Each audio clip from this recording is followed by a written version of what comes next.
السلام عليكم ورحمة الله وبركاته. إن الحمد لله نحمده ونستعينه ونستغفره ونعوذ بالله من شرور أنفسنا ومن سيئات أعمالنا. من يهده الله فلا مضل له ومن يضلله فلا هادي له وأشهد أن لا إله إلا الله وحده لا شريك له وأشهد أن محمدا عبده ورسوله. يا أيها الذين آمنوا اتقوا الله حق تقاته ولا تموتن إلا وأنتم مسلمون. يا أيها الناس اتقوا ربكم الذي خلقكم من نفس واحدة وخلق منها زوجها وبث منهما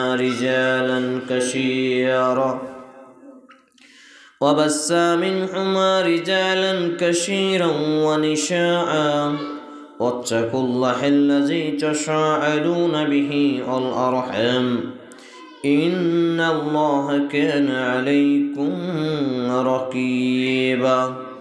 يا أيها الذين آمنوا اتقوا الله وقولوا قولا سديدا يصلح لكم أعمالكم ويغفر لكم ذنوبكم ومن يطع الله ورسوله فقد فاز فوزا عظيما.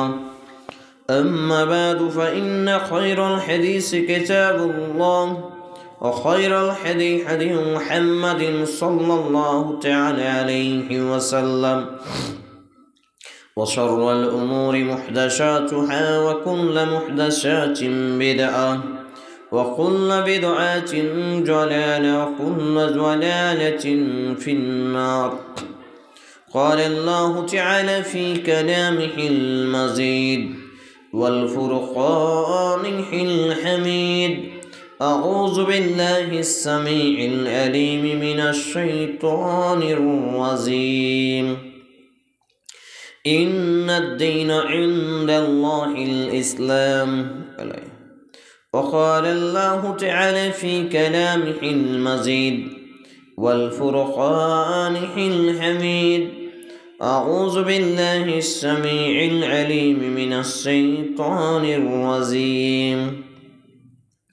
يا أيها الذين آمنوا أطيعوا الله وأطيعوا الرسول وأولي الأمر منكم. عن ابن عمر رضي الله تعالى عنه قال: قال رسول الله صلى الله تعالى عليه وسلم: من تشبه بقوم فهو منهم. رب اشرح لي صدري ويسر لي أمري واحلل عقدة من لساني يفقهوا قولي. رب أسر ولا تؤشر وتمم بالخير. رب زدني علما رب زدني علما رب زدني علما। সমস্ত প্রশংসার মালিক একমাত্র আল্লাহ তাআলা, যার প্রশংসা করে শেষ করা অসম্ভব। সেই আল্লাহ তাআলার প্রশংসা করার লক্ষ্য এবং উদ্দেশ্যে আমরা আন্তরিকতার সাথে পাঠ করি, আমরা বলি আলহামদুলিল্লাহ। অতঃপর অসংখ্য দরুদ ও সালাম শান্তির ধারা বর্ষিত সর্বকালের শ্রেষ্ঠ মহামানবের প্রতি আমরা বলি আল্লাহুম্মা সাল্লি আলাইহি আল্লাহুম্মা বারিক আলাইহি সাল্লাল্লাহু তাআলা আলাইহি ওয়াসাল্লাম। আজকের সংক্ষিপ্ত টাইমে আলোচনার বিষয় বিজাতীয় সংস্কার সংস্কৃতির মাঝে মুসলমানরা। এই বিষয়ের প্রতি কোরআন এবং হাদিস থেকে আলোচনা উপস্থাপন করব ইনশাআল্লাহুল আজিজ। ওয়া মা তৌফিকি ইল্লা বিল্লাহ, আলাইহি তাওয়াক্কালতু ওয়া ইলাইহি উনীব। আল্লাহ রাব্বুল আলামিন পৃথিবীতে আমাকে আপনাকে প্রেরণ করেছেন মুসলমান হিসাবে। আর এই মুসলমান এটা দাবি করে হওয়া যায় না। Voter card, Aadhaar card, PAN card, ration card, digital card আরও বিভিন্ন কার্ডের মাধ্যমে এই মুসলমান তথ্য থাকলেই মুসলমান হওয়া যায় না। মুসলমান হতে গেলে মূলত আমাকে আপনাকে এই শাব্দিক, আবিধানিক এবং পারিভাষিক অর্থে মুসলমান হতে হবে। অর্থাৎ মুসলমান একজন ব্যক্তি তখনই হবে যে যখন আল্লাহর আনুগত্য করবে, ইতাআত করবে আর তার রসুলের আনুগত্য করবে, অনুসরণ করবে, ইতাআত করবে, আর তার বিধিবিধানগুলোকে পয়েন্টে পয়েন্টে মান্যতা করবে, তখন সেই ব্যক্তি হতে পারবে মুসলিম। বর্তমান সময়ে মুসলমানদের মাঝে অন ইসলামিক কিছু কৃষ্টি কালচার, কিছু স্বভাব, কিছু বৈশিষ্ট্য, কিছু কাজকাম, যার বদৌলতে তারা ইসলাম থেকে অনেক দূরে সরে যাচ্ছে, এটা আমরা স্বচক্ষে দেখতে পাচ্ছি। আল্লাহ রাব্বুল আলামিন যে ইসলাম আমাদের কাছে প্রেরণ করেছেন, এটা একটা নিয়ামত, এটা একটা উপহার। মানুষ স্বার্থপরতা হয়ে দুনিয়ার লোভে পড়ে, ভোগ বিলাসতায় পড়ে বেশিরভাগ মানুষের দিকে দেখে যে ওরা জাহান্নামে যাবে, তাহলে আমি জাহান্নামে যাব, কি হলো? তাহলে এতগুলো লোক, এই মৌলবীরা এই কাজ করছে, অমুক আলেম এই কাজ করছে, সর্দার মোড়ল করছে, হাজী সাহেব করছে, তাহলে তারা সবাই জাহান্নামে যাবে আর ও একাই জান্নাতে যাবে, এটা কি করে হয়? অনেকেই আবার বলে 10 যেখানে হক সেখানে, নাউজুবিল্লাহ, আস্তাগফিরুল্লাহ। আসলে হক যেখানে আল্লাহ সেখানে, 10 যেখানে আল্লাহ সেখানে নয়। হক হয় একজনে আর 10 জনে হয় এটা শয়তানের পাল্লা। আমাদের সমাজে বেশিরভাগ মানুষ বেনামাজি, মানুষ এটাকে প্রাধান্য নিয়েছে। সবাই যদি জাহান্নামে যায় আমি যাব, নাউজুবিল্লাহ। মুসলমানের বাচ্চা পাড়াই করা আছে, আর বিবাহ দিলে আবার মৌলবি সাহেব দিয়ে খুতবা পড়িয়ে বিবাহ দেওয়া হয়, কোরআনের আয়াত পড়ে বিবাহ দেওয়া হয়, আর এইসব মুসলমানের নামধারী বাচ্চারা তারা নামাজ না পড়ে জীবন কাটায়। দ্বিতীয়ত আমরা দেখতে পাই যখন তারা মারা যায় তখন কিন্তু তাদেরকে মুসলমান কবরস্থানে নিয়ে যাওয়া হয়, অথচ সারা জীবন গান বাজনা, লুচ্চামি, মদ মাতাল, ড্যাড়মামু, পাগলামু, ছাগলামু, যা ইচ্ছা তাই করে বেড়ায়। আর বেটি মেয়ে ছেলেগুলো গায়ে পর্দা নেই, পরনে ঠিকমতো পোশাক নেই, গরু ছাগল বকরি কুত্তা শ্রীগালের মতো চলে, আর মরার সময় তখন পর্দা করে সাদা কাপড়ে ঢেকে দেয়। তাদেরকে ন্যাংটা করে গাঁড়া উচিত, কিন্তু বেহায়া সমাজ সেইগুলো বোঝে না। সারা জীবন ন্যাংটা হয়ে বেড়াবে আর মরার পরে তখন কাপড় দিয়ে ঢাকতে হবে। এটা কোন ধরনের হচ্ছিলামি? আল্লাহ রাব্বুল ইজ্জাত তিনি বলছেন সূরা আলে ইমরান 3 নম্বর সূরা 3তম পারা 52 নম্বর পৃষ্ঠা আয়াত নম্বর 19, যে ইন্নাদ দীনা ইনদাল্লাহিল ইসলাম, আল্লাহর কাছে মনোনীত, গ্রহণযোগ্য, কবুলযোগ্য, অ্যাকসেপ্টেবল, গৃহীত একমাত্র যদি কোনো জীবন বিধান থাকে সেটা হচ্ছে দ্বীনুল ইসলাম। বলি সুবহানাল্লাহ। মানে সমস্ত ধর্মের মধ্যে আল্লাহর কাছে যেটা গ্রহণ করা হবে, আল্লাহ তাআলা যেটা গ্রহণ করেছেন বা যেটাকে গ্রহণ করবেন সেটা হচ্ছে ইসলাম। এখন আমি, আপনি, আপনার ছেলে মেয়ে, স্ত্রী, পরিবার পরিজন যারা গরু ছাগল বকরি শ্রীগালের মতো চলে, এরা ইসলামের প্রথম অক্ষরটাও বুঝে না, ইসলামের হস্যইও বুঝে না। তো এই যারা ইসলাম সম্পর্কে অবগতি নয়, ইসলাম কি জানে না, মানে না, বুঝে না, পাগল ছাগলের মতো খায় পায়খানা করে জীবন কাটায়, তাহলে এদের স্থানটা কোথায় হবে? এদের স্থান কোথায় হবে? জাহান্নামে হবে। কিন্তু এই নিয়ে চিন্তা চেতনা না তাদের বাপ মায়ের আছে, না তাদের 14 গোষ্ঠীর আছে, না সমাজের আছে, না মসজিদে থাকা ভণ্ড মৌলবিটার আছে। সবাই গরু ছাগলের মতো চলতে শিখেছে। তো আল্লাহর কাছে গ্রহণযোগ্য যদি ধর্ম ইসলাম হয়, এই যে পিকনিকে যাওয়া, জানুয়ারি মাসে উদযাপন করা, ডিজে বাজানো, গান বাজা, ভাটকাবাজি করা, হোলি, রং তামাশা, নাচন কুদন, তারপর ট্রাক ভাড়া করা, ট্রেক্টর ভাড়া করা, গাড়ি ভাড়া করা, ট্যুরে যাওয়া, পার্কে যাওয়া, সিনেমায় যাওয়া, এই নাচ গানে যুক্ত হওয়া, এইগুলো কাদের কাজ? এগুলো তো ইসলামের কাজ নয়, এগুলো তো মুসলমানদের কাজও নয়। অথচ এগুলো পালন করছে কে? যাদের বাচ্চা কাটা আছে, যাদের পাড়াই করা আছে, যাদের বাপ মা পাড়াই করে দিয়েছে। মুরগা যেমন পাড়াই করে, খাসি যেমন পাড়াই করে, নইলে পাঁঠা হয়ে যায়, তেমন এদেরকে পাড়াই করে দিয়েছে। তো এই পাড়াই করা থাকলেই কি তারা মুসলমান হয়ে গেল?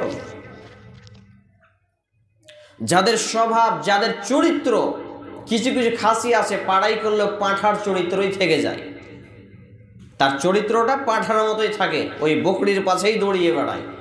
এইরকম কিছু নামধারী মুসলমানের বাচ্চা আছে, তাদের পাড়াই করা আছে বটে, কিন্তু তাদের স্বভাব চরিত্র ইহুদি এবং খ্রিস্টানদের মতো, তাদের কাজ কাম ইহুদি এবং খ্রিস্টানদের মতো, তাদের চলাফেরা ইহুদি এবং খ্রিস্টানদের মতো, তাদের উঠা বসা খাওয়া হাগা মুতা সব কিছু ইহুদি খ্রিস্টানদের মতো। এক কথায় তাদের বাপ মা, তাদের কোরআন এবং হাদিসের শিক্ষা বাপ মায়েরও নেই, আর বাপ মাও শিক্ষা দিতে পারেনি ছেলে মেয়েকে। একটা বকরি সে বাচ্চা দেয়, দুটো তিনটে চারটা বাচ্চা দেয়, দুধ পান করায়, ঘুমায়, খায়, পায়খানা করে, জীবন কাটায়, বাস শেষ। বকরির মালিক সময় শেষে বিক্রি করে দিল, কসাইওয়ালা নিয়ে গিয়ে কেটে দিল, বাস ঝামেলা শেষ। কিন্তু এই তো মানুষের জীবন। আমার মালিক, আপনার মালিক তো আমাকে আপনাকে ছাড়বে না। যেমনই আমার আপনার মৃত্যু হবে, কবরে ফেরেশতা তৈরি হয়ে আছে মোগর নিয়ে হাতে, এমন পিটুনি পিটাবে, একটা মোগরের আঘাতে মানুষ 70 গজ মাটির ভিতরে নেমে যাবে। আস্তাগফিরুল্লাহ। 70 গজ, 1 গজ সমান কত ইঞ্চি আপনি মিলিয়ে দেখুন। 70 গজ মাটির ভিতরে ঢুকে যাবে একটা হাতুড়ের বাড়ি পড়াতে।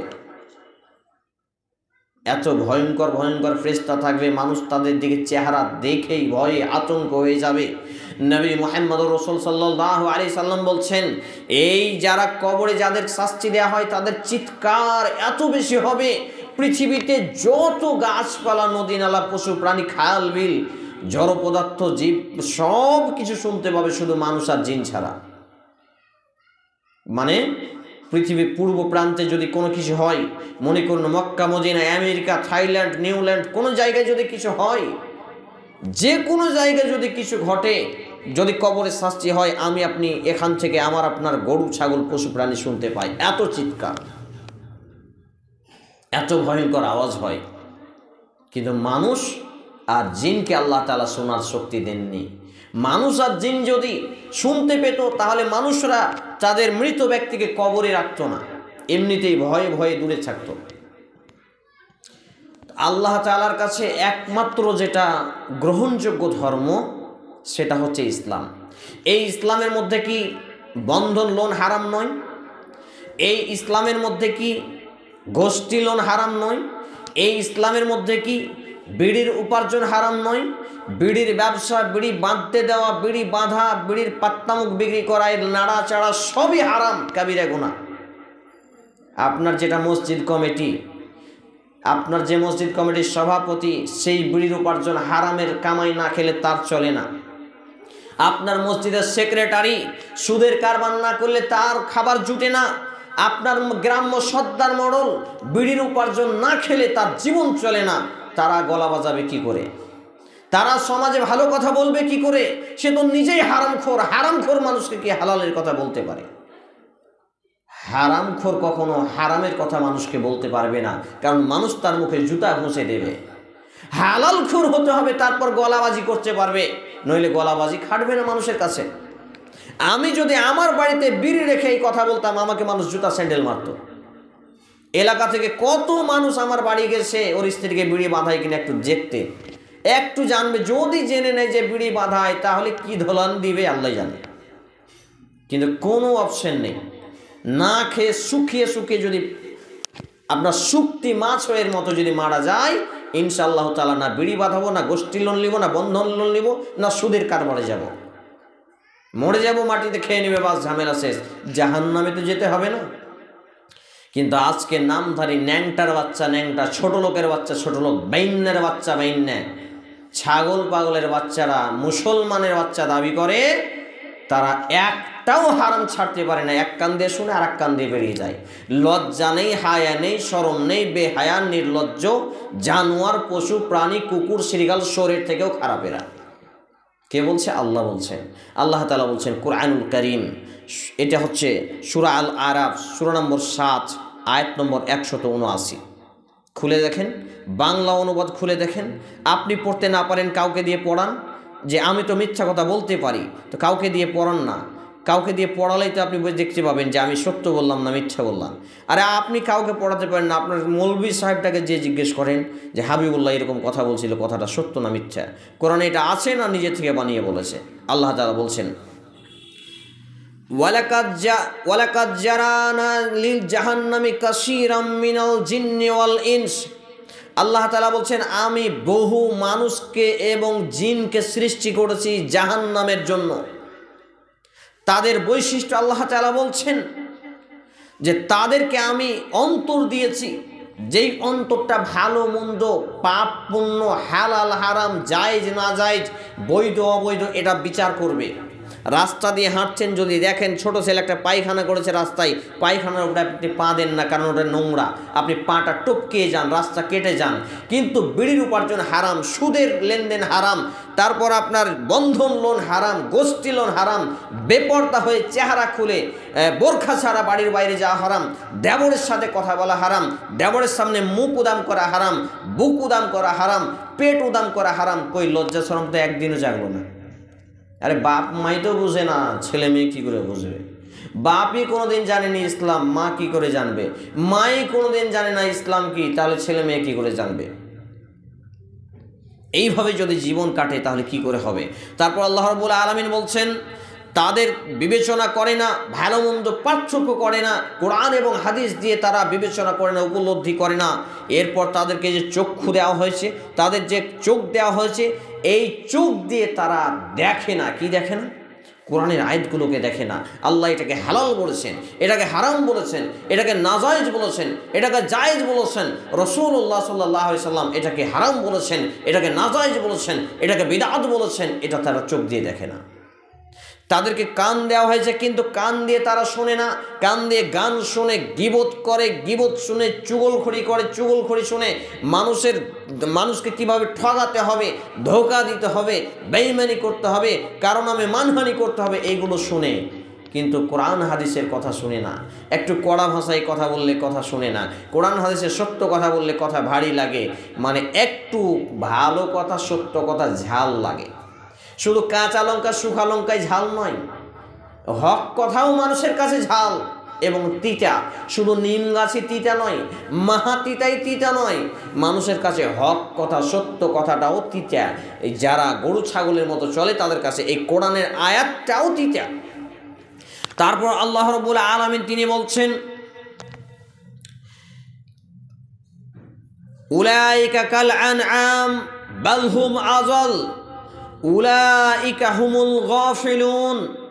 যারা এইসব নিয়ামত পেয়ে, এইসব আল্লাহর দেওয়া একটা বৃহৎ নিয়ামত পেয়ে যারা অন্তর দিয়ে উপলব্ধি করলো না, চোখ দিয়ে দেখলো না, কান দিয়ে শুনলো না, তাদেরকে আল্লাহ রাব্বুল আলামিন বলছেন উলাইকা কাল আনআম। তাদেরকে আল্লাহ তাআলা বলছেন তারা হচ্ছে চতুষ্পদ জন্তুর মতো। তারপর আল্লাহ রাব্বুল আলামিন আরেক ধাপ এগিয়ে বলছেন বালহুম আযাল, বরং তার থেকেও নিকৃষ্ট। আস্তাগফিরুল্লাহ। উলাইকা হুমুল গাফিলুন, আর তারা হচ্ছে গাফেল, শৈথিল্য পরায়ণ। আস্তাগফিরুল্লাহ। মানে কুকুর, শুয়োর, শ্রীগাল, খিঞ্জির, আপনার শিয়াল, যত রকম ঘৃণিত প্রাণী আছে সব প্রাণীর থেকেও খারাপ হচ্ছে এরা, যারা কোরআনের কথা, হাদিসের কথা শুনে না শোনার ভান করে, দেখে না দেখার ভান করে এবং বুঝে না বোঝার ভান করে। যারা বুঝছে হ্যাঁ এটা হারাম, কিন্তু বাড়ি করতে হবে, গাড়ি করতে হবে, ভালো ড্রেস পোশাক করতে হবে, মানুষের থেকে এক ধাপ এগিয়ে যেতে হবে, কারো পায়ে পড়বো না, কারো কাছে 2 টাকা চাইবো না, এই অহংকার নিয়ে চলতে হবে, বাড়ি গাড়ি জমি জায়গা ছেলে মেয়ের জন্য বেশি করে রাখতে হবে, এই সেই করতে হবে। যারা এই নিয়ে চলে তাদের অবস্থা এরকম। তাহলে এ কথা তো আল্লাহ বলেছেন, এ কথা তো আমিও বলিনি, কোনো নবী রাসূলও তো বলেননি, তাদের কোনো নবী রাসূলের নিজস্ব কথাও তো নয়, এটা স্বয়ং আল্লাহ প্রদত্ত কথা। যে আল্লাহ মানুষকে উত্তম বললেন, লাকাদ খালাকনাল ইনসানা ফি আহসানি তাকবীম। সূরা আত-তিন 95 নম্বর সূরা 4 নম্বর আয়াতে যে আল্লাহ তাআলা মানুষকে উত্তম সৃষ্টি বললেন, সেই আল্লাহ আবার মানুষকে কি বললেন? শূকরের থেকেও খারাপ বললেন। আস্তাগফিরুল্লাহ। শূকরের থেকেও খারাপ বললেন, কারণ তাদের চরিত্র খারাপ, আখলাক খারাপ, বৈশিষ্ট্য খারাপ, কাজকাম খারাপ, চলাফেরা খারাপ। এই জন্য তাহলে যাদের ছেলে মেয়ে মুসলমানের বাচ্চা হয়ে পিকনিকে যায়, গান বাজায়, এই পিকনিকে গান বাজিয়ে ধাক ধাক করে যে এই যন্ত্র হয়, কোনো অসুস্থ ব্যক্তির যদি কষ্ট হয়, কোনো বাচ্চা ছেলে যদি ঘুমে ডরিয়ে যায়, কোনো ছেলে মেয়ে যদি বিছানায় ভয়ে পেছাব করে দেয়, কোনো বয়স্ক লোকের যদি কষ্ট হয়, তার জন্য কিয়ামতের মাঠে মামলা পড়ে গেল। যেমন কেউ আপনাকে মেরেছে, আপনাকে হুমকি দিয়েছে, আপনাকে গুলি করেছে, কিছু করেছে, যে আপনার থানাতে কোর্টে মামলা পড়ে, এরকম কিয়ামতের মাঠে তার মামলা পড়ে গেল। কিয়ামতের মাঠে ঘুষ দেওয়ার সুযোগ নেই। কোনো নেতা নেত্রীর বাপের ক্ষমতা নেই আপনাকে ছোটাবে, কোনো মৌলবি মাওলানার বাপের ক্ষমতা নেই আপনাকে ছোটাবে। নবী রাসূল সহ আপনাকে মুক্তি দেবে এই পথঘাট নেই। এটা হচ্ছে হাক্কুল ইবাদ, বান্দার সাথে বান্দার হক। আপনার জন্য যদি আমার রাতে একটু ঘুম হারাম হয়, চেঁচামেচিতে, গান বাজাতে, হই হুল্লোড়ে, কাজ কামে, রাত্রে এশারের পরে আপনি মেশিন জুড়ে কাজ করছেন, যদি একটা পরিবারে একটা লোকের ঘুম হারাম হয়, তার ঘুম না হয়ে যত অসুখ হবে, যত কষ্ট হবে, সম পরিমাণ কষ্ট আপনাকে আল্লাহ তাআলা কিয়ামতের মাঠে দিবেন। আর না তো তার নেকিগুলো আপনাকে, আপনার নেকিগুলো তার নামায় করে দেবে এবং তার পাপগুলো আপনার আমল নামায় করে দেবে। নাউজুবিল্লাহ, আস্তাগফিরুল্লাহ। কত ভয়ঙ্কর কথা। তাহলে আমরা জানতে পারলাম আল্লাহ রাব্বুল আলামিন সেই সব মানুষদেরকে যারা কোরআন হাদিস বোঝার চেষ্টা করে না, কোরআন হাদিসকে দেখে পড়ে না, কোরআন হাদিসকে শুনে না, তাদেরকে আল্লাহ রাব্বুল আলামিন 9 নম্বর পাড়া 174 পৃষ্ঠা সূরা আল আরাফ 7 নম্বর সূরা আয়াত নম্বর 179-তে সুন্দরভাবে জানিয়ে দিলেন, এরা কুকুর, শৃগাল, শুয়োরের থেকেও খারাপ। আস্তাগফিরুল্লাহ। তাহলে আমি বলছিলাম যে আল্লাহ রাব্বুল আলামিনের কাছে মনোনীত ব্যতিক্রম একটি দিন, সেটা হচ্ছে দ্বীনুল ইসলাম। সুবহানাল্লাহ। আর আমরা সেই দ্বীন ইসলামেরই অনুসারী, আমরা সেই দ্বীন ইসলামেরই অনুসারী। যদি আমরা তারই অনুসারী হই, তাহলে আমাদেরকে শাব্দিক, আবিধানিক, পারিভাষিক প্রত্যেকটা পয়েন্টে পয়েন্টে আমাদেরকে A to Z মুসলমান হতে হবে। মানে আমাদের কথা হতে হবে মুসলমান, আমাদের কাজ হতে হবে মুসলমান, আমাদের চলা হতে হবে মুসলমান, আমাদের বলা হতে হবে মুসলমান, আমাদের হাঁটা, খাটা, কাজকাম, স্বামী স্ত্রী, সংসার, ছেলে মেয়ে, লালন পালন, ড্রেস পোশাক, চুল কাটা, পেশাব পায়খানায় যাওয়া, রাস্তায় যাওয়া, বাইরে যাওয়া, A to Z যদি কোরআন এবং হাদিসের মতো আমরা চলতে পারি, হতে পারি, তাহলে আমি আপনি মুসলমান, নইলে অন্যদের আমি আপনি। আর যখনই আমি আপনি অন্যদের হয়ে যাব, তখন সরাসরি জায়গা হবে জাহান্নাম, সরাসরি জায়গা হবে জাহান্নাম। আস্তাগফিরুল্লাহ। আল্লাহ রাব্বুল আলামিন অন্যত্রে বলছেন, যে আয়াতটি আমি আপনাদের সামনে দ্বিতীয় দফায় পাঠ করেছি, এটা হচ্ছে ৫৫তম পাড়া ৮৭ নম্বর পৃষ্ঠা ৪ নম্বর সূরা, সূরা আন-নিসা আয়াত নম্বর ৫৯। আল্লাহ রাব্বুল আলামিন বলছেন, ইয়া আইয়ুহাল্লাযীনা আমানু, হে ঈমানওয়ালারা, আতিউল্লাহ, আল্লাহর আনুগত্য করো, এতায়েত করো, ওয়া আতিউর রাসূল, আর রাসূল সাল্লাল্লাহু আলাইহি সাল্লামের আনুগত্য করো, এতায়েত করো, ওয়া উলিল আমরি মিনকুম, তোমাদের মধ্যে যারা আমির আছে, নেতা আছে, যারা কোরআন এবং হাদিসের নির্দেশনা দিয়ে কথা বলে, তাদের আনুগত্য করো। আপনি তো রাজনৈতিক নেতার আনুগত্য করেন, চামচামি করেন, দালালি করেন, যে মেম্বার, চেয়ারম্যান, প্রধান, এমএলএ, এমপি তার। কিন্তু মসজিদের ইমাম যার যোগ্যতা আছে, যে প্রকৃত অর্থে আলেম, যে কোরআন এবং হাদিস দিয়ে আপনাকে বলে এইটা হালাল, এইটা হারাম, এইটা জায়েজ, এইটা না জায়েজ, আপনি তার নির্দেশ তো মানলেন না। কই তার নির্দেশ মানলেন? তাহলে আল্লাহর আনুগত্য মানে আল্লাহ যা বলেছে কোরআনে A to Z শুরু থেকে শেষ পর্যন্ত সবগুলোকে মাথা পেতে নেওয়া। 2, আল্লাহর রাসূল সাল্লাল্লাহু আলাইহি সাল্লাম যা কিছু বলেছে সবগুলোকে মাথা পেতে মেনে নেওয়া। 3, আল্লাহ তাআলা যা নিষেধ করেছেন সবগুলোকে মাথা পেতে মেনে নেওয়া, সেগুলোকে ছেড়ে দেওয়া। 4, আল্লাহর রাসূল সাল্লাল্লাহু আলাইহি সাল্লাম যত কিছুকে নিষেধ করেছেন সবগুলোকে কষ্ট না করে, মনে দ্বিধাদ্বন্দ্ব না নিয়ে ছেড়ে দেওয়া, যে হাই রে, দুদিনকে দুনিয়া একটু মौज মাস্তি করতে পাবো না, গান বাজনা করতে পাবো না, পিকনিকে যেতে পাবো না, দাড়িটা কেটে চেঁচে হিজড়া সাইজে পাবো না, বেটি ছেলেটা বোরখা পরে এই লুকিয়ে থাকতে হবে, চেহারা দেখাতে পাবো না, চেহারার রূপ ঝংকার বেটা ছেলেকে দেখাতে হবে আমার হাসি কেমন, আমার গাল কেমন, আমার ঠোঁট কেমন, আমার চুল কেমন, আমার শরীর কেমন, নরম নাকি শক্ত, তারপর সাদা নাকি কালো, আমার চামড়া কেমন, এটা তো মানুষকে দেখাতে হবে না। আস্তাগফিরুল্লাহ। এইভাবে শরীরে চর্বি কতটুকু আছে সব আজকে মানুষকে দেখাতে হবে। এইভাবে যারা চলে মূলত তারাই কুকুর শোরের মতো, বকরি ছাগলের মতো, পশু প্রাণীর মতো, জন্তু জানোয়ারের মতো। তাহলে আল্লাহর আনুগত্য মানে যেটা আল্লাহ বলেছে সেটাকে মেনে নেওয়া, যেটা আল্লাহ নিষেধ করেছেন সেটাকে ছেড়ে দেওয়া। আল্লাহর রসুলের আনুগত্য মানে যেটা আল্লাহ রসুল আদেশ করেছেন সেটাকে মেনে নেওয়া, যেটা আল্লাহ রসুল সাল্লাল্লাহু আলাইহি সাল্লাম নিষেধ করেছেন সেটাকে ছেড়ে দেওয়া। এইভাবেই মূলত আমাকে এবং আপনাকে আল্লাহর এবং আল্লাহর রসুলের আনুগত্য করতে হবে এবং রাষ্ট্রীয়ভাবে সরকার যে আইন প্রয়োগ করবে সেই আইন যদি কোরআন এবং হাদিসের নির্দেশিত হয় সেগুলোকে মেনে নেওয়া। সুবহানাল্লাহ, এত সুন্দর কথা, এত সুন্দর জীবন বিধান। এখন আপনার যে ছেলেটা পিকনিকে গেল, এই ছেলেটা তাহলে কার অনুসরণ করলো? বিজাতীয়দের সাদৃশ্য অবলম্বন করলো। বিজাতি কারা? বিজাতি ইসলামের বাইরে যারা, ইসলাম থেকে দূরে যারা। ইসলাম হলো একটা জীবন বিধান, একটা ঘরের মধ্যে সীমাবদ্ধ। মনে করেন এই ঘরটা, যে ঘরটায় বক্তব্য রাখছি, এটা হচ্ছে ইসলাম। এই ঘরের চারি সাইডে দেয়াল আছে, প্রাচীর আছে। ঘর থেকে যখন বেরিয়ে যাব মানে ইসলাম থেকে বেরিয়ে যাব। ইসলাম হচ্ছে সীমারেখার নাম, ইসলাম হচ্ছে প্রাচীরের নাম, ইসলাম হচ্ছে জেলখানার নাম, ইসলাম হচ্ছে বন্দিখানার নাম, ইসলাম হচ্ছে আবদ্ধ থাকার নাম।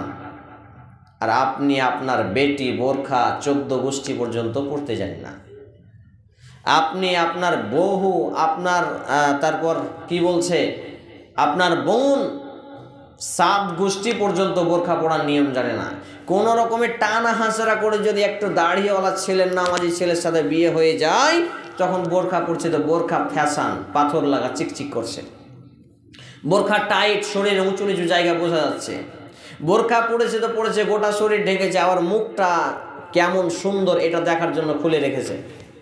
আবার অনেকে চোখ দুটাকে বড় বড় করে তাকায় বেটা ছেলের দিকে, দেখাইছে যে আমার চোখ দুটো কত সুন্দর, বিড়ালের মতো নাকি কুকুর শিরগলের মতো। এইরকমভাবেই আজকে বোরখা পরা বেটি ছেলেগুলো চলছে। বোরখা পড়েছে, ওই যে কাশিমনগর ফিল্ডে মেলা হলো, মেলাতে ঠেলা খেতে গেছে। বোরখা পড়েছে, যাই বাসুদেবপুরে কাপড়ের দোকান যায়, মণিহারি দোকানে যায়, বিউটি পার্লারে যায়। এটা বোরখা, এটা পর্দা? এর নাম জর্দা, এর নাম একবার কি বলবো, জঘন্যপনা। একটা জিনিস বুঝে রাখেন, যাদের বাড়িতে পায়রা আছে, পায়রার গোপনাঙ্গ পায়খানার দ্বার কেউ দেখতে পায়? এখানে একটা শিক্ষার ব্যাপার আছে। পায়রা আল্লাহর একটা সৃষ্টি প্রাণী। এই পায়রার গোপনাঙ্গ পায়খানার দ্বার পর্যন্ত দেখা যায় না। কেন বলেন তো? লোম দিয়ে ঢাকা আছে। সুবহানাল্লাহ, আল্লাহুস সামাদ। একটা প্রাণীর যদি লোম দিয়ে ঢাকা থাকে, মুরগির দেখা যায়, গোপনাঙ্গ দেখা যায়। মুরগির লজ্জা স্থান পর্যন্ত দেখা যায় না, সেটাকে লোম দিয়ে ঢাকা আছে। ছাগলের পেছনে দেখবেন একটা লেজ বাড়া আছে ছাগলের, আবার লেজটা অনেক সময় লেজের 2 সাইডে চুল আছে, চুল দিয়ে ঢাকা আছে।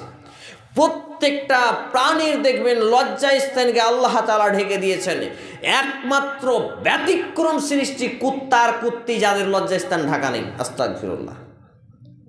তা আপনি আর আপনার বেটি আর আপনার বহু আর আপনার কি বলছে বহিন আর আপনার আত্মীয় স্বজন আপনার শরীরের অঙ্গ প্রত্যঙ্গ ঢাকেন না, তাহলে আপনি কার মতন হলেন? পায়রা মুরগির মতো নাকি কার মতো? আপনি এবার মিলিয়ে আমি আর বলছি না।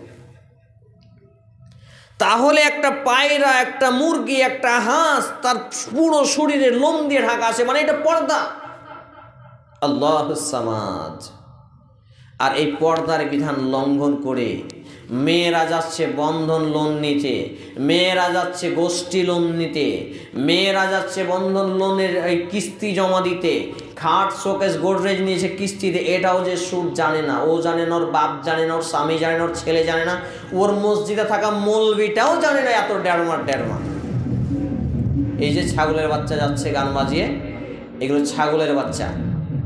এর বাপ মা কিভাবে জন্ম দিয়েছে ওরাও জানে না।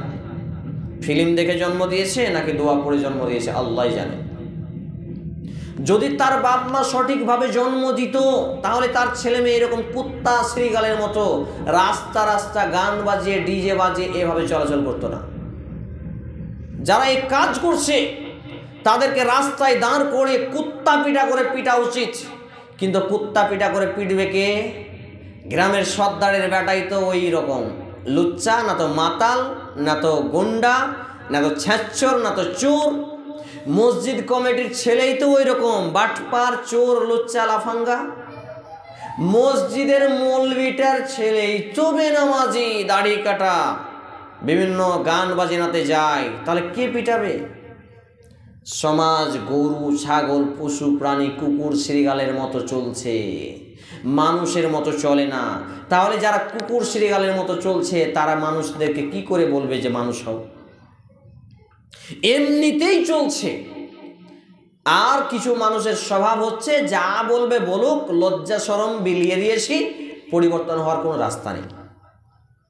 যদি তাই না হয় তাহলে নবী মুহাম্মদ রাসূল সাল্লাল্লাহু আলাইহি সাল্লাম এত কড়া কথা বলেছেন, আল্লাহ তাআলা এত কড়া কথা বলেছেন, যেই কড়া কথাগুলো বলতেও লজ্জা লাগে।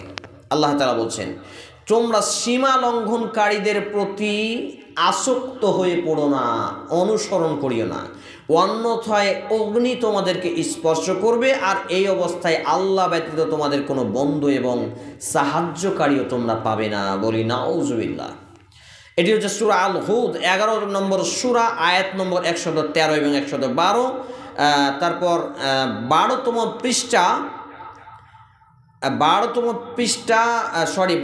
পারা পৃষ্ঠা নম্বর 234 কোরআনুল কারীমের।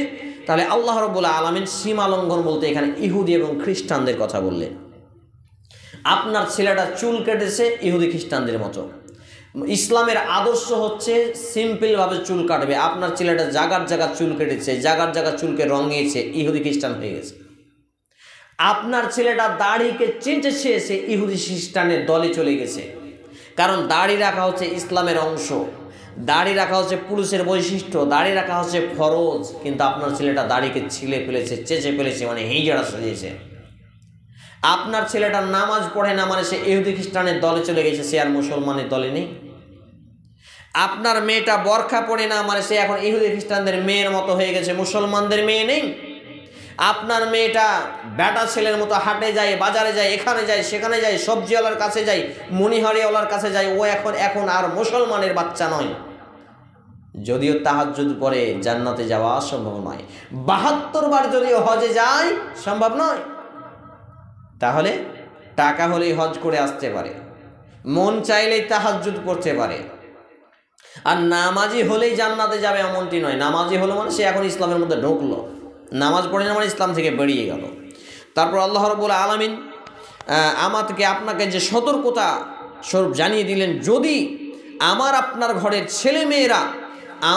ঘরের ছেলেমেয়েরা ইহুদি এবং খ্রিস্টানদের অনুসরণ করে, তাহলে তাদেরকে জাহান্নামের আগুন স্পর্শ করবে, মানে তারা জাহান্নামে যাবে। আল্লাহ তাআলা আরও বলছেন, তোমাদের বন্ধু তো কেবল আল্লাহ তার রাসূল, মুমিনগণ যারা সালাত কায়েম করে, যাকাত দেয় এবং যারা বিনীত। সুবহানাল্লাহ।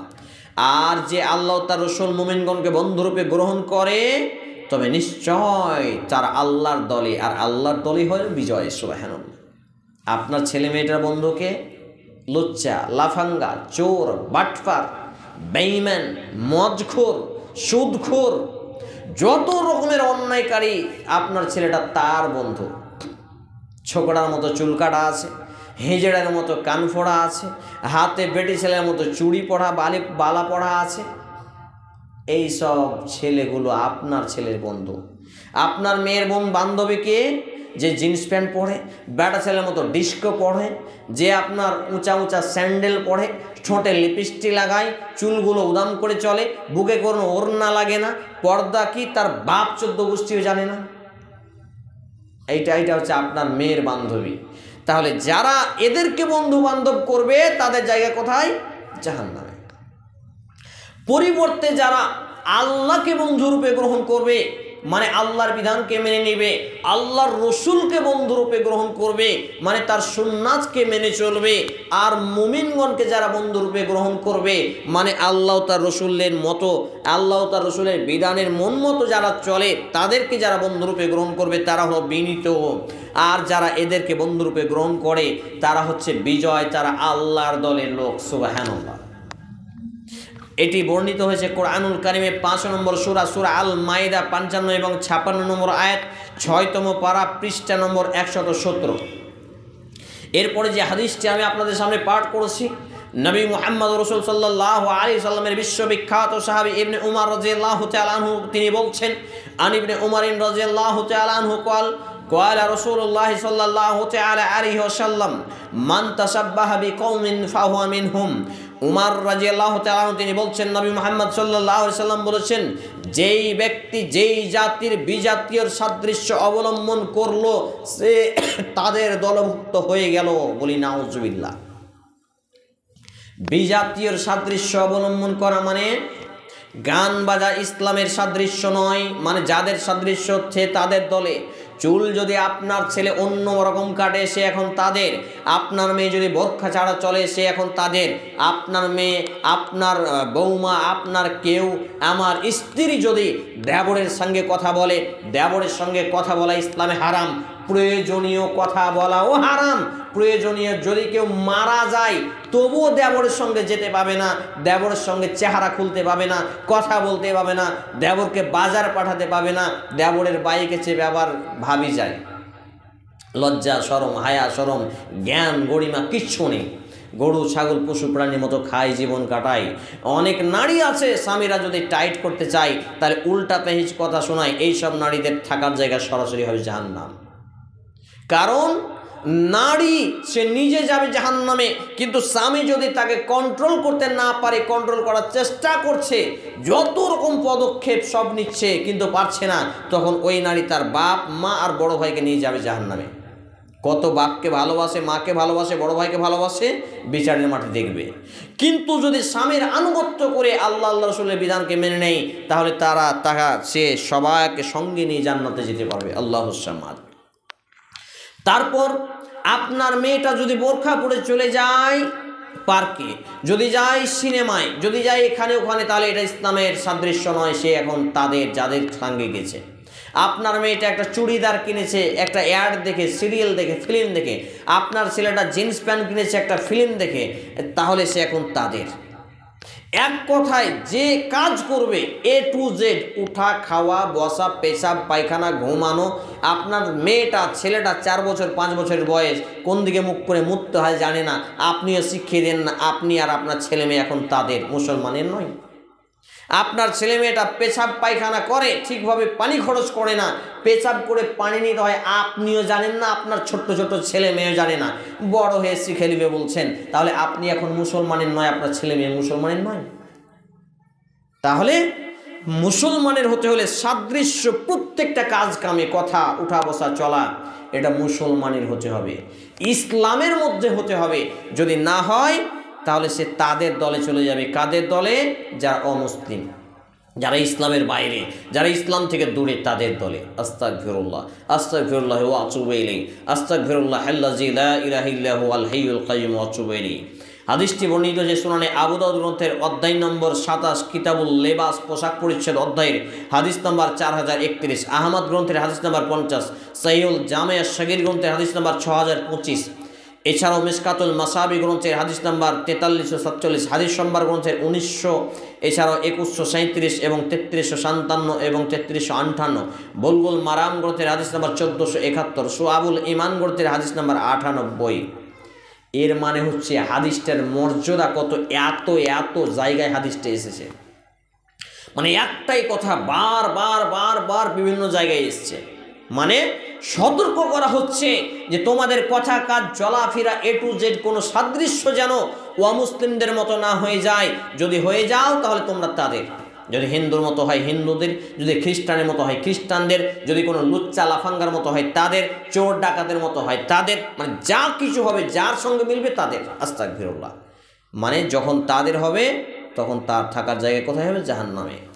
ভয়ঙ্কর একটি কথা নবী মুহাম্মদ সাল্লাল্লাহু আলাইহি সাল্লাম বলছেন, কিয়ামতের পূর্বে আমার উম্মতের কিছু লোক অবশ্যই পূর্ববর্তী জাতির অনুসরণ করবে, বিগতে হাতে পায়ে পয়েন্টে, যদি তারা সাপের গর্তে ঢুকে যায় তোমরাও ঢুকে যাবে। নাউজুবিল্লাহ।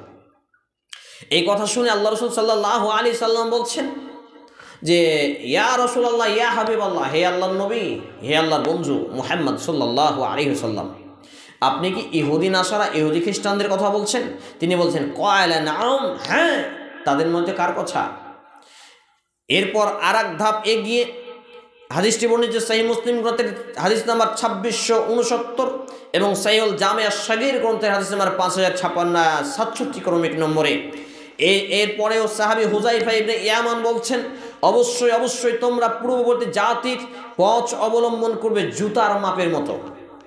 কেউ জুতা কি ছোট বড় পরে না মাপে মাপে পরে? স্যান্ডেল একটু ছোট বড় পরা যায়, জুতা ছোট বড় পরা যায় না। ছোট হলে পায়ে ঢুকবে না, বড় হলে পায়ে থাকবে না। জুতার মাপের মতো সম্পূর্ণভাবে অনুসরণ করবে, মানে যেভাবে চলবে সেভাবে চলবে। এই গান বাজনা লুচ্চামি ফুচ্চামি এই পিকনিক টিকনিক সব ইহুদি খ্রিস্টানদের মতো। আর এই মুসলমানের বাচ্চারা পাড়াই করা আছে, বাচ্চা পাড়াই করে দিয়েছে, এরা আজকে সব করছে। এই বন্ধন লোন সুদি লোন যা আছে সব ইহুদি খ্রিস্টানদের কাজ। এগুলো যারা অনুসরণ করছে তারা এখন তাদের হয়ে গেছে, মরলেই জাহান্নাম। মুসলমান বলে কোনো চিহ্ন নেই। তারপর বলছে যে তোমরা তাদের পেছন পেছন চলবে, কোনো কিছু ভুলবে না, যেটা করবে সেটাই করবে। সুদ খেলে তোমরাও সুদ খাবে, মায়ের সঙ্গে জেনা করলে তোমরা মায়ের সঙ্গে জেনা করবে, আস্তাগফিরুল্লাহ। বোনের সঙ্গে জেনা করলে তোমরা বোনের সঙ্গে জেনা করবে। এমনকি তারা যদি গু খায়, গু কাঁচা গু, তাহলে তোমরাও গু খাবে। তারা যদি সুক্ষা মানুষের গু খায় তাহলে তোমরাও খাবে, আস্তাগফিরুল্লাহ আস্তাগফিরুল্লাহ ওয়াতুবু। এত ভয়ঙ্কর কথা, এত ভয়ঙ্কর অবস্থা আর অন্য কোনো ব্যাপারে বলেছেন বলে আমি জানি না। তিনি মুসলিম জাতিকে সতর্ক করে আরও বলেন, সেই ব্যক্তি আমার দলভুক্ত নয় যে ব্যক্তি আমাদেরকে ছেড়ে অন্য কারো সাদৃশ্য অবলম্বন করে। তোমরা ইহুদিদের সাদৃশ্য অবলম্বন করো না, আর খ্রিস্টানদেরও সাদৃশ্য অবলম্বন করো না। সহিহুল জামিআ সাগীর গ্রন্থে হাদিস নাম্বার 2695।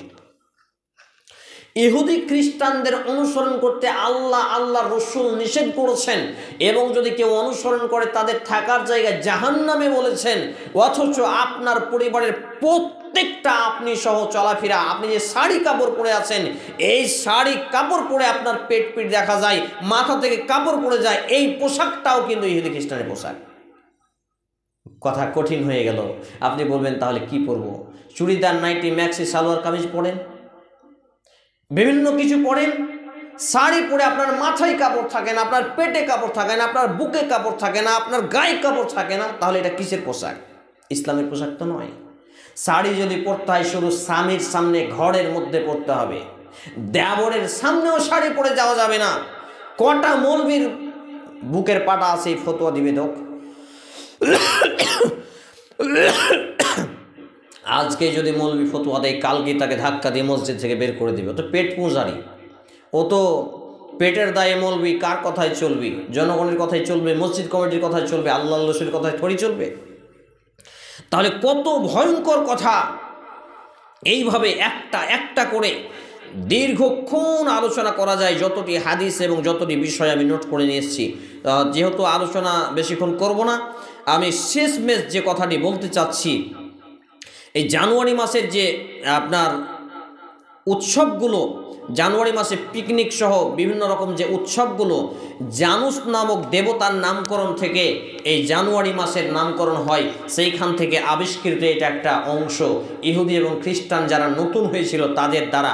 তাহলে বলুন, আমার আপনার ঘরের ছেলেরা যদি পিকনিকে যায়, ঘুরতে যায়, গান বাজনায় লিপ্ত থাকে, বিভিন্ন কাজে যুক্ত থাকে, তাহলে তারা তাদের দলভুক্ত হয়ে গেল। যদি তাদের দলভুক্ত হয়ে যায় তাহলে বলেন অবস্থাটা কত ভয়ঙ্কর। অথচ তারা মরলে তাদেরকে জাহান্নামে, তারা মরলে তাদের জন্য গোসল দেয়া হয়, তাদের নাম আবার মসজিদে ঘোষণা করে। যদিও জান্নাতি লোকও যদি হয়, মসজিদে মৃত ব্যক্তির ঘোষণা করা যাবে না। এরা তো কোন জায়গায় যাবে, জান্নাতে যাবে কি জাহান্নাম যাবে, ফাইসালা আল্লাহ দিবে, আমি বলতে পারছি না, আমি বলার অধিকারও রাখি না। তবে তাদের কাজকাম, চলাফেরা, চরিত্র, বৈশিষ্ট্য দেখে মনে হয় জান্নাতে যেতে তারা পারবে না। যদি তারা জান্নাতে না যেতে পারে তাহলে তারা শরীরটাকে মজবুত করুক জাহান্নামের আগুন খাওয়ার জন্য। কতটা মায়ের দুধ খেয়েছে, কত বাপের উপার্জনের কামাই খেয়েছে, তখন বোঝা যাবে, মরার পরে, মরার আগে নয়। আল্লাহর নবী মুহাম্মদ রাসূল সাল্লাল্লাহু আলাইহি ওয়াসাল্লাম বলছেন, পৃথিবীবাসী মনে করে কবরটা হচ্ছে দুনিয়ার অংশ।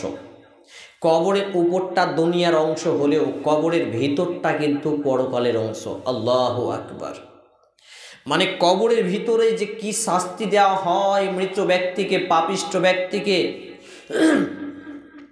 হারামখোর ব্যক্তিকে, সুদখোর ব্যক্তিকে, জেনাকারী ব্যক্তিকে, গান শোনা ব্যক্তিকে, বেপর্দা নারীকে, বেপর্দা বেহায়ার মা বাপকে, আত্মীয় স্বজন যারা তাদের অভিভাবক তাদেরকে, কবরের মধ্যে যে কি শাস্তি দেওয়া হয়, যদি পৃথিবীর মানুষ জানতো, মানুষ কেউ কাউকে কবরস্থ করতো না, মানে কবরে দিত না। আস্তাগফিরুল্লাহ, আস্তাগফিরুল্লাহ ওয়া আতুবু ইলাইহি। এই জন্য আল্লাহ নবী মুহাম্মদ সাল্লাল্লাহু আলাইহি সাল্লাম বেশি বেশি একটি দোয়া শিখিয়ে দিয়েছেন, আল্লাহুম্মা আদখিলনিল জান্নাতা ওয়া আউযু বিকা মিনান নার, আল্লাহুম্মা ইন্নী আসআলুকাল জান্নাতা ওয়া আউযু বিকা মিনান নার। বিভিন্নভাবে দোয়াটি আছে, বেশি বেশি সকাল সন্ধ্যা দুপুর বেশি বেশি দোয়াটি। আর কি? আস্তাগফিরুল্লাহ, আস্তাগফিরুল্লাহ ওয়া আতুবু ইলাইহি, আস্তাগফিরুল্লাহ আল্লাযী লা ইলাহা ইল্লা হুয়াল হাইয়ুল কাইয়্যুম ওয়া আতুবু ইলাইহি, সুবহানাল্লাহ ওয়ালহামদুলিল্লাহ, আল্লাহু আকবার, লা ইলাহা ইল্লাল্লাহ, ওয়া লা হাওলা ওয়া লা কুওয়াতা ইল্লা বিল্লাহ, বা লা হাওলা ওয়া লা কুওয়াতা ইল্লা বিল্লাহ। এইভাবে দোয়া, তাসবিহ, তাহলিল, জিকির আজগার করে আমরা আমাদের গুনাহ খাতাকে মাফ করে নেকির পাল্লা ভারী করে দুনিয়া থেকে যদি বিদায় নিতে পারি, তাহলে এই কবরটাই আবার আমার আপনার জন্য জান্নাতের বাগান হয়ে যাবে। বলি সুবহানাল্লাহ। আল্লাহ রাব্বুল আলামিন যেন আমাকে সহ উপস্থিত প্রত্যেকটা মা এবং বোনকে এই যতগুলো কথা বললাম সমস্ত কথাগুলো মেনে চলার তৌফিক দান করেন। আমরা বলি আল্লাহুম্মা আমিন। এই দুনিয়াতে বেঁচে থাকার জীবনে সমস্ত ইসলাম বিরোধী পাপ কাজ, হারাম কাজ, অন্যায়, গান বাজনা সহ নানা ধরনের যে নোংরামি কাজকাম আছে, সেই কাজকাম থেকে করে দিয়েছ, সব কাজকামগুলো থেকে যেন আল্লাহ তাআলা বাঁচিয়ে নেন। আমরা বলি আল্লাহুম্মা আমিন। আল্লাহ রাব্বুল আলামিনের কাছে দোয়া রাখি, আল্লাহ রাব্বুল আলামিন যেন আমাদের জীবনে জানা অজানা প্রকাশ্যে গোপনে দিনে রাতে ছোট বড় সব পাপগুলোকে মাফ করে দেন। আমরা বলি আল্লাহুম্মা আমিন। আল্লাহ রাব্বুল আলামিনের কাছে এ দাবি এ দোয়া, আল্লাহ রাব্বুল আলামিন আমরা যারা অসুস্থ আছি, আমরা যারা অসুস্থ আছি, আপনি আমাদেরকে শেফায়ে কামেলা আজিলা দান করুন। এখানে উপস্থিত মা এবং বোনদের মধ্যে যারা অসুস্থ আছে তাদেরকে আপনি আরোগ্য দান করুন। আমরা বলি আল্লাহুম্মা আমিন। এখানে উপস্থিত প্রত্যেকটা মা এবং বোন, আমি সহ যারা অভাবে জীবনযাপন কাটাচ্ছি, আল্লাহ তাআলা আমাদের অভাবমুক্ত জীবন দিয়ে হালাল রুজি রোজগার দিয়ে হালাল রুজি রোজগারে বরকত নসিব করুন। আমরা বলি আল্লাহুম্মা আমিন। হে আল্লাহ তাআলা, আমার মা নানি সহ আত্মীয় স্বজন, উপস্থিত মা এবং বোনদের আত্মীয় স্বজন কেউ না কেউ মৃত্যুবরণ করছে, আল্লাহ যেই বা যারা মুসলমান হয়ে মৃত্যুবরণ করেছে, আপনি তাদের জীবনের ভুল ত্রুটি ক্ষমা করুন, তাদের কবরের শান্তির বিছানা বিছিয়ে দিন, তাদেরকে জান্নাতুল ফিরদাউস নসিব করুন। আমরা বলি আল্লাহুম্মা আমিন। এ দাবি এ দোয়া এ দরখাস্ত মহান আল্লাহ সুবহানাহু ওয়া তাআলার সামনে রেখে আমরা আমাদের আলোচনা এখানে ইতি টানছি। اللهم صل على محمد وعلى آل محمد كما صليت على إبراهيم وعلى آل إبراهيم إنك حميد مجيد. اللهم بارك على محمد وعلى آل محمد كما باركت على إبراهيم وعلى آل إبراهيم إنك حميد مجيد. سبحان ربك رب العزة عما يصفون وسلام على المرسلين وآخر دعوانا الحمد لله رب العالمين. সুবহানাক আল্লাহুম্মা বিহামদিক আশহাদু আল্লা ইলাহা ইল্লা আনতা আস্তাগফিরুকা ওয়া আতুবু ইলাইক। আসসালামু আলাইকুম ওয়া রাহমাতুল্লাহি ওয়া বারাকাতুহু। মেশিনটা বন্ধ করো তো।